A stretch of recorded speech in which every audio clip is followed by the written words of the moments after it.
Hello, you're listening to Show Talk with Angela Butler. Today the interview is with Mr. Hawk Newsome. He's the chairman of Black Lives Matter of the Greater New York area. He's the former president of Black Lives Matter of the Greater New York area. How are you doing? And also Miss Cherry X is on the show, also with him. How are you all doing? We're great. How are you? I'm doing great.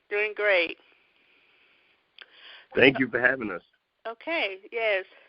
So why are you no longer president, Mr. Newsome? Because it was more fitting that a black woman led the organization, and our president is Ms. Nepal Kiazolu. She is a 19-year-old sophomore at Hampton University, recently crowned Miss Liberia USA, and one of the strongest voices in activism in the world. So it's time to, for men to step to the side and let women lead and support them. Things have been the opposite of that for far too long. Okay, all right. Yeah, because in Africa we were queens also, and you were the kings. Right on. Yes, sir. Yeah, it used to be that way. So I read an article on TED.com that this was a while back, of course, but when the policeman who killed Freddie Gray laughed in your face, the article said on TEDx.com, and the face of Mr. Freddie Gray's brother. Is that true? Yeah, absolutely. We were leading a march through, we marched from New York City down to Washington, D.C. to deliver a justice package to the Obama White House. And when we were marching through Baltimore, we went to Pastor Jamal Bryant's church. While we were there, we learned that Freddie Gray died. So we started marching through the streets of Baltimore, going to the site of, the precinct where it happened. And we were saying, off the sidewalks and into the streets. And people were just joining in, kids on bikes, seniors, thugs was putting out their blunts, joining the march. It was a special day. It was community. You know what I mean? Yes, sir. It was community. And across the street, I saw three brothers, and I'm like, yo, we all the way from New York, and we marching here. We marching for y'all. Like, y'all need to show up, and y'all need to come and march with us. And as they were crossing the street, a car was coming, a white Ford Bronco, and it nudged one of them. And he ran and opened the door. I ran from the front of the protest and to kind of calm down the situation. I'm like, brother, our fight is at that precinct, not here with this person. And he closed the door, and it turned out that was Freddie Gray's brother. So we march on, we get to the precinct, and while we're at the precinct, we're organizing people, we're rallying, and a car pulls up. He's like, that's him. That's the cop that killed my brother. We walk over to the car, a few brothers and sisters, and the cop rolls down the window, and he says, what did you do to my brother? What did you do to my brother? The cop looked us all up and down and laughed at us and rolled up his window. Could you imagine? Your loved one just died that morning as a result of what this officer did. And he laughed in our faces and didn't do a day of time. That's been our history. Yes, indeed. Black men and women. I believe it's more black men that were lynched than black women, and still being lynched. Absolutely. Yes. Absolutely. Yes, it's truly tragic. So, Miss Cherry X. Yes. In your opinion, what should be told to black people who vote? Do you believe they should be told what they're voting for? Or explain to what they're voting for? Say that again. I didn't hear you. Okay, maybe I should direct this to Chairman Hawk Newsome. I was asking. I read an article on Mr. Hawk Newsome, and it said I was asking him what should black people be told to vote? What should they be told if they vote? You know, it's interesting. We're actually talking to a few presidential campaigns. They're calling us. We are meeting with Julian Castro's team tomorrow. For me personally, and Cherry could chime in, for me personally, black people go to the ballots and they go to the polls and they vote for people who are most popular to them, who make them these promises. But in actuality, we should be voting for the most qualified candidate. We should vote for candidates who we can later hold accountable. That's what other communities do, and their policies and their promises are honored. But this is something that the black community has failed to do. You know, it started out because Martin Luther King Jr. had a vision, he had a dream, he knew the power of the vote. But somehow we stopped demanding the power of our vote, and we just started going out and voting for people just because they were cool. And I think just to go off of what Hawk has just mentioned, we just need to look deeper into their past history of all the policies that they have implemented. And, you know, you don't necessarily have to be president to make a change.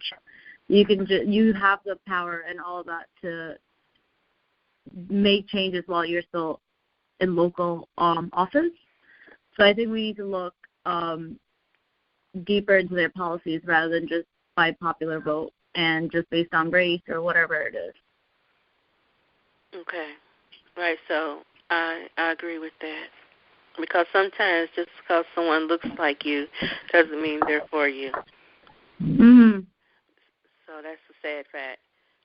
Even with all the killing, all the racism, all the discrimination, there's still going to be black people who look like you who are not going to be for you.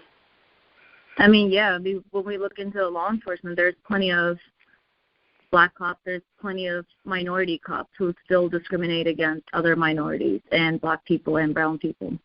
Yes, sir. Yes, ma'am. I just feel like if there are good cops, black cops, and they consider themselves good cops and they look the way, they're just as guilty as the white men that pulled the trigger. They killed too. They look the other way, won't step up. They're just as guilty. I don't necessarily believe in, like, good cops just because you already entered into the law enforcement. You knew exactly what it was when you were going into it. And I think it's not a realistic way of thinking if you're thinking that you can change the system from the inside. You really can't. No, ma'am. I understand why you would say that. So, how do the political parties and politicians benefit from racism and hate? I'll address this first to Mr. Hawk Newsome, and then after he answers, Ms. Cherry X. You speak, please, ma'am. You know, okay. I don't know if we could curse on this show or not, but there is a saying that comes to mind, and you can bleep it out if you want to. Even a dumb ass can drop a clever turd. You know what I mean? Even a dumb ass can drop a clever turd. The Republicans have pointed things out to us in their trolling of us that makes sense, right? There was kind of like a lull in the reporting on Black Lives Matter in the year and a half prior to this Democratic debate started heating up. I had video of a brother named Andrew Kearse who was left in the back of a police car to die after he asked for help 70 times. And his wife went into the Attorney General's office and recorded a video that they would only let her see, that they wouldn't release to the public. I had that audio, and I went to CNN, and they told me, well, you know, Trump's dominating the news right now. We can't really air that. But now anything that happens Black Lives Matter related, racism related, now that we're in an election cycle, they air it. And that's problematic because what they do is they use these things in these instances to, I guess, force you to vote a certain way. It's the politics of race relations, and we have to be intelligent enough to see through it and see when we're being played. Now, all of these Democrats care about police brutality and police reform, but not. I was on the front lines. Me, Cherry X, our organization, Black Lives Matter, Greater New York, were on the front lines for Eric Garner every year since he was murdered. And these people didn't show up.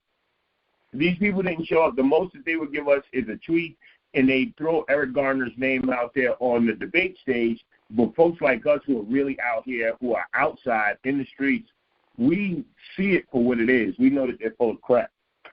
Yeah, and just to go off on that too, writing Black Lives Matter is a trend for a lot of people. So especially when it comes to elections, mentioning names of organizations such as Black Lives Matter just gives them that much more popularity in the race. And I've seen that happen with a lot of politicians who have taken that who have just tweeted a picture or something just to get black votes. Yes, yes, ma'am. I understand what you're saying, and that is true. Excuse me for coughing. So basically, they throw us something out there to kind of get us to vote a certain way, and neither party is really 100% helping black people. So they're trying to take the right to vote. Seems like they're trying to chip away at the one vote counts. They've been chipping away through gerrymandering and everything else that they can. Mm-hmm. So. I read this somewhere, and it said the left wing and the right wing, it's all part of the same bird. So I think both Democrats and Republicans, they just benefit off. Wow, that was heavy. One time? I said the left wing and the right wing, they're all part of the same bird. So the Democrats and the Republicans, they all benefit from racism, and they don't really care about the people at the end of the day. No, at the end of the day, they don't. They don't. I feel that way, too. Because I feel like if the politicians really want to do something, things would change. If they really Say it again? I feel like if the politicians really want to make a difference, things would change. Yeah. If they really want to help black people, it would change. Mm-hmm. Because watching us being shot down on TV or in front of our very eyes, shot down like dogs in the street. And I have a question for Mr. Hawk Newsome. What is a food desert? We often call it, we have called it food deserts in the past. That's a place where it is hard for you to get access to healthy food, right? In the South, folks would have to travel really far out of their neighborhoods to find a place with fresh produce. But here in New York City, let's say in Harlem, Harlem before the white people took over, in the Bronx, right? It's not necessarily a food desert, but it's just so heavily saturated with junk food that it's hard to find clean, healthy food. So we transitioned out of the term food desert to food apartheid because it's completely intentional. If you look at the number one killer of black people, it's not the police, and it definitely is not other black people. It is food. It is what we are putting in our bodies. But this is not our fault. These fast food companies, these soda companies put chemicals in our food to make us addicted. They actually send food with different levels of sugar and salt to different neighborhoods. This is why the Black Panthers had their food programs. This is why the Black Panthers talked about health, because they realized that high blood pressure, hypertension, and now diabetes were the number one killers of our people. And to fight this revolution, we need healthy soldiers. Yes, sir. I'm a diabetic. So that is true. That is Sorry to hear that. Yeah. Well, I am. I've been one since 1998. I once was in a diabetic coma. In 98, there weren't too many people living through diabetic comas that were black. But so that's what a food desert, what you consider a food desert. Now you call it apartheid? Yeah, food apartheid. Food apartheid. Because it's completely intentional. It's completely intentional, just to make money or to kill us. To make money and to kill us at the same time. I mean, they did the same thing with slavery, for right? Black people. I mean, it's ridiculous. Hate. So, do you believe that these current times are the same as the Holocaust, Jewish Holocaust, and slavery? I also like to add this before either one of you answer this question. I'm going to ask Miss Cherry X first, and then Mr. Hawk Newsome. I want to say this. The murders and police brutality, where I live at in the South, have always when they're going. The police are always at my family. So always trying to do something to us. And the black people are helping them. But basically, police brutality, as far as I'm concerned, has always went on. Police murder has always went on. Hangings have always went on. I believe human trafficking, all of this has always went on, is my belief. It's just technology is letting the world know about it. So my question is, do you believe that these current day times are the same as the Jewish Holocaust and slavery considering the murdering of black people, black men and women? Wow, that's a heavy question. I think it's all part of the plan.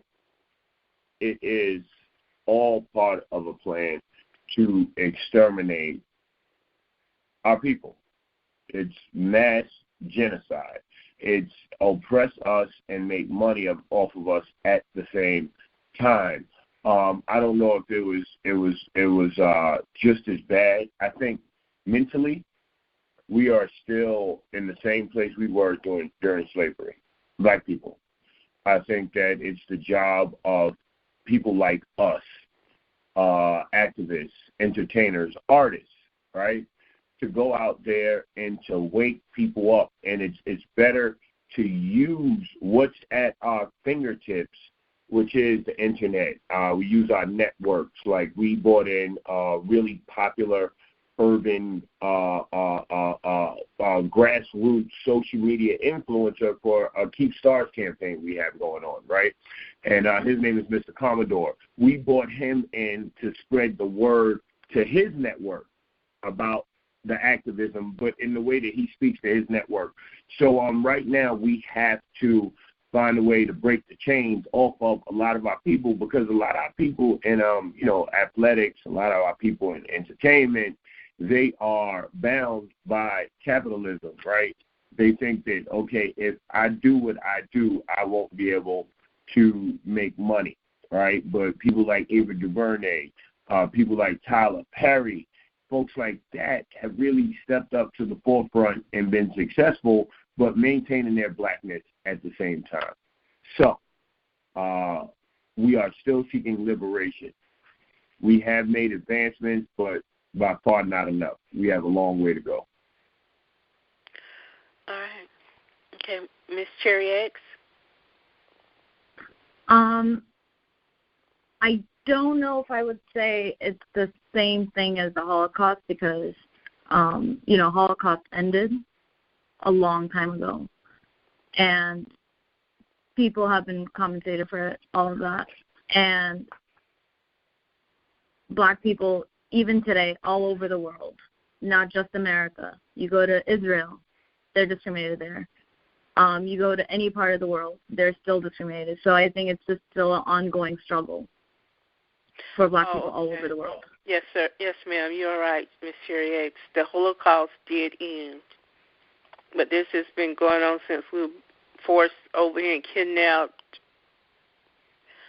and beat and brought over here on the slave ships when we made that transatlantic trip over here against our will. Yeah, It's ongoing. It's definitely ongoing. The Holocaust did end. But for us, it's never ended. And that's the part that's mind-boggling. Yeah. Right there. That part is. Because for everybody else it ends, but it never ended for us. And that's what I can't mentally grasp. Mm-hmm. How it ended for other people and it didn't end for black people. That's the part that I have trouble grasping because I don't understand it. And I can't even explain it to myself. So, I think that's something that everybody's trying to comprehend. Well, not everybody, but just black people in general might be trying to comprehend. Yes, ma'am. So, Mr. Hawk Newsome, what do you think about the wealth gap between black and white? Oh, wow. It's completely intentional. These folks want to keep us poor and uneducated. The ruling class benefits from our ignorance and from our inability to control the black dollar. We really have to start looking into ways to buy black and to buy back the block. We have to control our neighborhoods. We have to break the cycle of people who become successful and then move out of our neighborhoods and seek to live in neighborhoods that are deemed better because they're filled with white people. We need to stop letting other people who have no vested interest in our community come in and take away our dollars. I live in New York City. I grow up, and there's Chinese foods that serve our community all the time. I've never seen a black person working in a Chinese restaurant. There's an influx of Yemeni and Pakistani owned bodegas in our communities, and you don't see our people working there. Not that I have any problem with the Yemeni people. They're just doing business where they can do business, but we must break this cycle, okay? We must support businesses that cater to our people, that look like our people, and that employ our people. Yes, sir. I understand. And the hair stores that are owned by people from other countries, they're not African, they're not black, they're not Bahamian, they're not Jamaican, they're not from they're not from Barbados, not from the Bahamas. These people who come in and have these hair shops are calling the police on people, are beating people up, who are accusing people of stealing just because they didn't buy something in their store.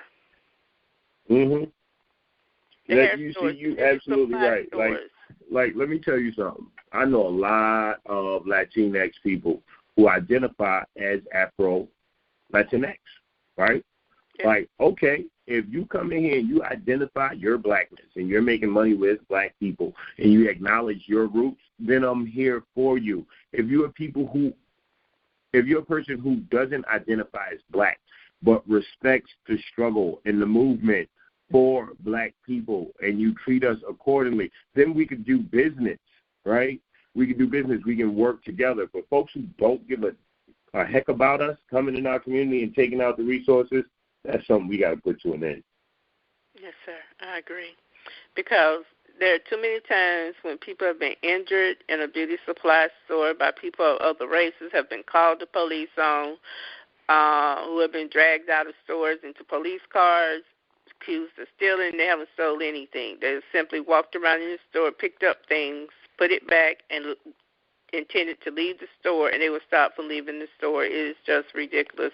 There are black hair supply stores online also, black-owned. You can check it out.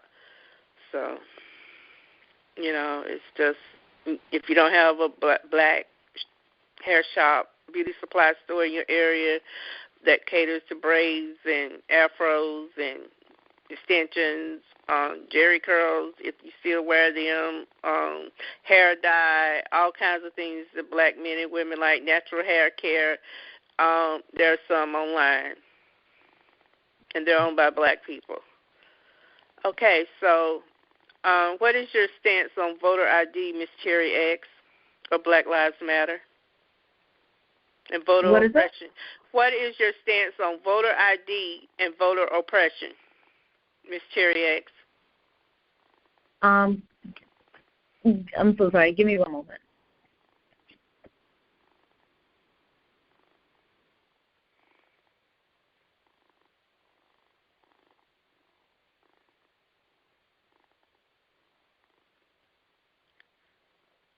Mr. Hawk Newsome?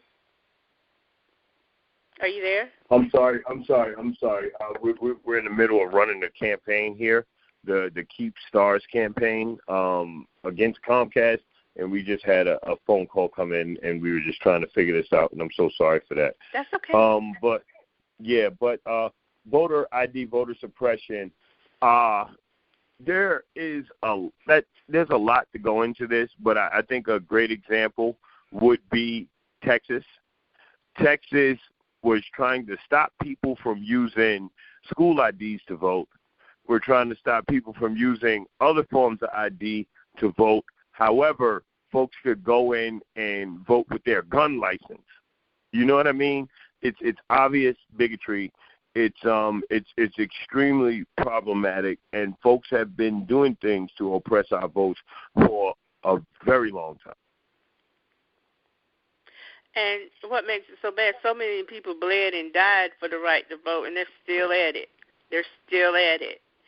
And health problems are rampant sometimes. At certain time periods, black people get sick quicker, too, from things, and they know it. They know They know they're hurting our health. So, are you a part of the BET Cop Watch television show? Yeah, myself and several members of our organization are, I guess you say part of the core cast of BET Cop Watch, which comes on Wednesday nights at 11 p.m. You can also watch it on the BET app. Cop Watch. So you guys are recording. Oh, we filmed it this past summer. Okay. We filmed it this past summer when we were in the heat of the battle against in New York City to fire Officer Daniel Pantaleo. Also, we were fighting locally in our communities against police brutality. Yes, sir.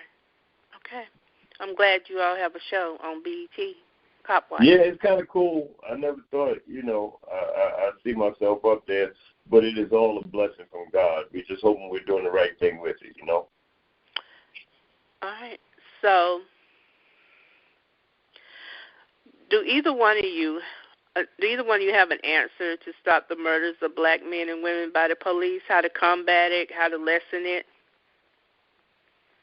And police brutality. Yeah. I think the first step is probably giving police the right training when dealing with marginalized communities, and not just like black communities. And that should be step one. And two would be, give me a second, I just lost my train of thought. You want to take over while I yeah. So, I could go PC, right? Or I could give you the reality. The reality. Okay? The reality is if people were to start shooting back and harming cops after these instances happen, cops would stop harming us. I'm not encouraging violence, but I'm just giving you the reality of it. When cops are harmed after these Black Lives Matter incidents, these cases, Black Lives Matter, these cases where police harm unarmed and otherwise innocent people, when they brutalize their power, when these things happen, after a few times, there's some lone wolf out there who gets fed up and they lash out at police. And when they do that, the police are the nicest that you'd ever see them be to activists, to people in the street. I don't know if it's a respect or a fear, but either way, we're treated better after someone harms a police officer. I'm not encouraging violence. I'm just stating the facts. Now, thank you the for the PC reality. side of it, the PC side of it is, one, you incarcerate police officers who falsify documents. Mm-hmm. So if you have two cops, one beats someone up and the other one lies for him, that cop who lied should be punished as well as the cop who committed the act. Now, cops who kill people should go to jail, and they should be punished harder than the average citizen because they have more responsibility than the average citizen. Yes, they need to be held more accountable by having longer prison sentences. Yes. Another thing, I have a question.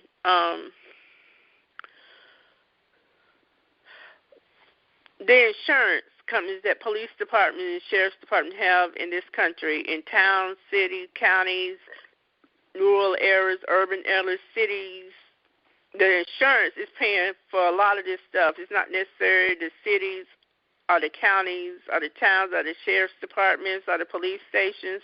They're not necessarily coming out of pocket for this. Do you believe there would be less murder if police officers were hit in the pocket more and they had to have to pay out money when they murdered someone instead of the insurance covering it 100% or the city covering it 100% with their insurance? That's actually something that's really awesome. I've heard a lot of people talk about this. What they were talking about was police having to go out and get their own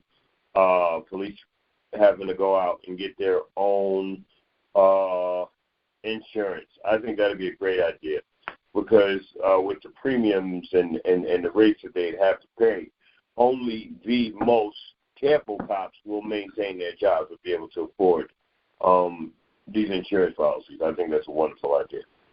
Yes, have them pay their own premiums. Correct. Mm-hmm. Correct. Yes. That's one. I believe they're doing that in some places. That's actually ingenious. What places are they doing this in? I'm not certain. I just read it. I don't know how true it is. So, what is identity politics? And could you please explain this in your own words, Chairman Hank Newsome? Identity politics. Well, that's really, really, really like a loaded question. And I'm not sure that I have a full grasp on what people would call identity politics, right? Because other communities,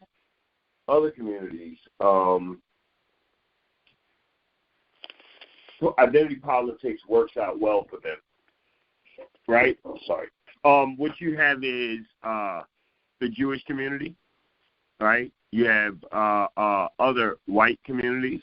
You have the Asian community and other folks who know how to utilize their political capital. But once again, you have presidential candidates who all came to Harlem to talk at Al Sharpton's National Action Network conference, but not near one of them, I'm sorry, my family's country, none of them, gave us any hardcore policy. When they talk to people around immigration, they have the DREAM Act, they have DACA. When they talk to LGBTQ plus communities, they have marriage equality. Everybody gets legislation. We get people coming and doing the electric slide and talking job talk. You know what? That's it. Oh, shit. Oh, my God. Hawk Newsome. I'm sorry. My phone is tripping out. I'm sorry. What were you saying? You're correct, sir. Mr. Hawk Newsome, you are correct.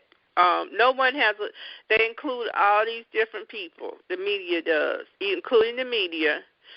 And little shows like me do the best they can. But it's true. Everybody's included but black people. Yeah. Everybody's getting justice but black people. Everybody's got DACA's got a plan. Well, it just doesn't make any sense. And when you use the words people of color, in my opinion, that excludes black people and includes everybody else. You know, it's okay to use the term. It's okay to use the term people of color, right? when you're talking in general terms. But if you're talking specifically about black people, then don't use the term people of color. Say black people. I say black people and other people of color, because you can't just clump us in with everybody. Our struggle is uniquely different. The struggle of the African American is uniquely different than other people, quote unquote, of color here in the United States of America. It's extremely different. And you know, I think a lot gets lost on the African American struggle, because when you start talking about immigration, who would have rights? Who would be able to vote? Who would be able to sit at the front of the bus? Who would have business opportunities if it wasn't for the struggles and fights of black people? And black people don't have a good enough chance.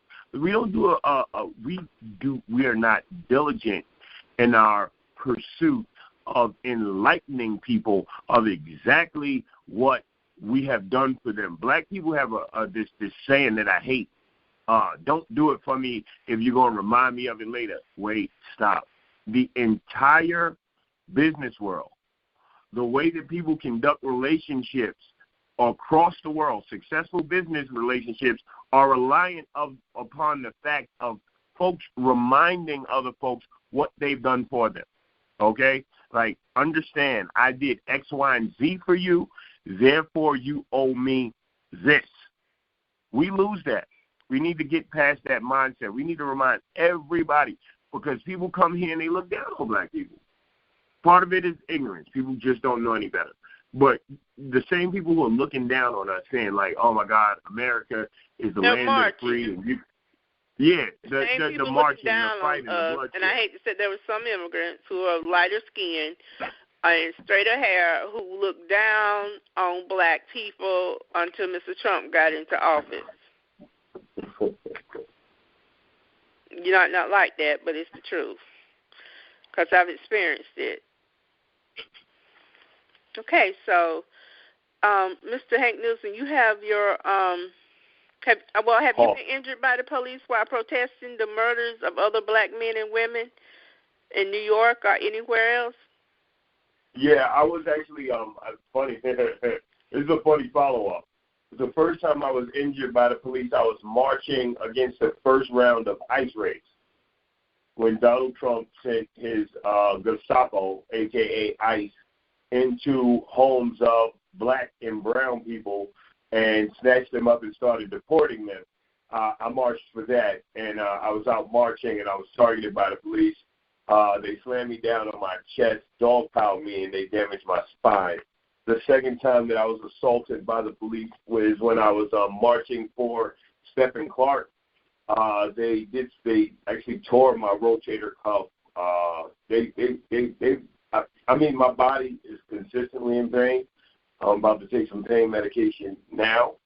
But it is what it is. I continue to fight. Like Freddie Gray, Eric Gardner, Sandra Bland, they can't fight, even if they wanted to, because they were killed.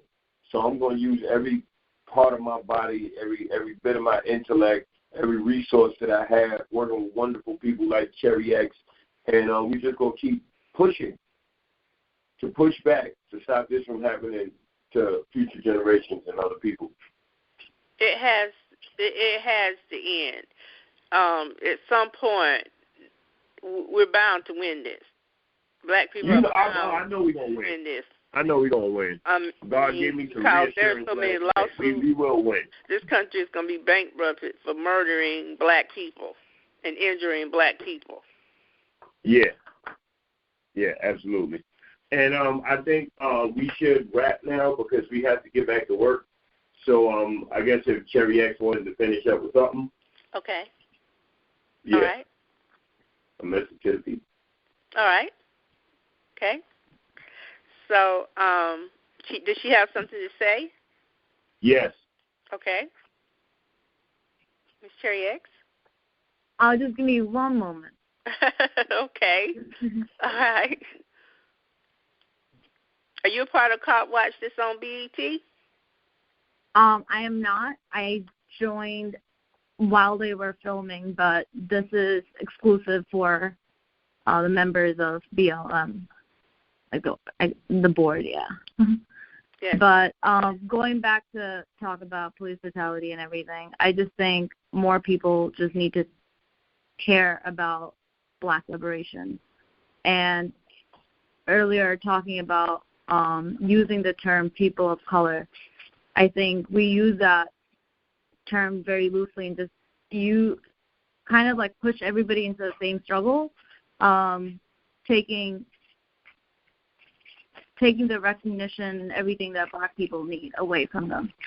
So that's just very similar to when people started saying Black Lives Matter, people started chanting and saying Brown Lives Matter, All Lives Matter, Blue Lives Matter. Yes, they changed the dialogue. They changed All Lives Matter, Blue Lives Matter, but it was Black people who were being murdered and gunned down in the streets like they were dogs and still are. It's Black people who are overwhelmingly in the prisons. Yeah, and even when most of them have had drugs planted on, some of them might need to be there. They may have broke the law, but the prisons are filled with Black, and the streets of America have Black people's blood running through it. Has since slavery. Yeah. And I think just in general, like anything that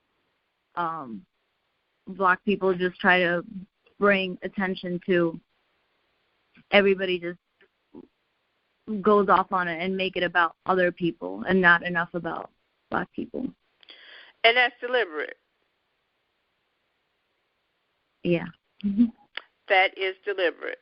And then what gets me is when a Black person will say, oh, they're just jealous of us and they're killing us. Absolutely.